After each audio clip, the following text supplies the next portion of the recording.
আমাকে কিছু নেই, শেষ হয়ে গেছে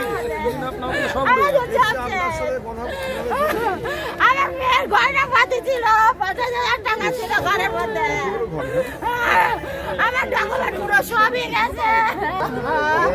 শনিবার দুপুরে দমদমের ছাতাকলের কাছে হনুমান মন্দির সংলগ্ন সুধীরসুর কলেজের পেছনের একটি বস্তিতে ভয়াবহ অগ্নিকাণ্ড।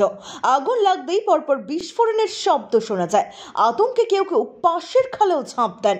দ্রুত ঘটনাস্থলে পৌঁছেছে দমকলের 5টি ইঞ্জিন। এরপর আসে আরও 5টি ইঞ্জিন। স্থানীয়রাও আগুন নেভানোর কাজে হাত লাগায়। বস্তির পাশে থাকা খাল থেকে জল তুলে তারা আগুন নেভানোর চেষ্টা করেন। ঘিঞ্জি এলাকা হওয়ায় এক বাড়ি থেকে অন্য বাড়িতে আগুন দ্রুত ছড়িয়ে পড়ছে। ঘটনাস্থলে পৌঁছেছেন দমকল মন্ত্রী সুজিত বোস। একের পর এক বিস্ফোরণের শব্দ শোনা যায় দূর থেকেও। কালো ধোঁয়ায় ছেয়ে গেছে গোটা এলাকা। কিভাবে আগুন লাগলো তা এখনো জানা যায়নি। তবে প্রাথমিক অনুমান গ্যাস সিলিন্ডার বিস্ফোরণ থেকেই এই অগ্নিকাণ্ড। এখনো পর্যন্ত কোনো হতাহত বা ক্ষয়ক্ষতির পরিমাণ জানা যায়নি। ইতিমধ্যে ঘটনাস্থলে পৌঁছেছেন দমদম লোকসভা কেন্দ্রের 2 প্রার্থী সৌগত রায় ও সুজন চক্রবর্তী। খতিয়ে দেখছেন পরিস্থিতি।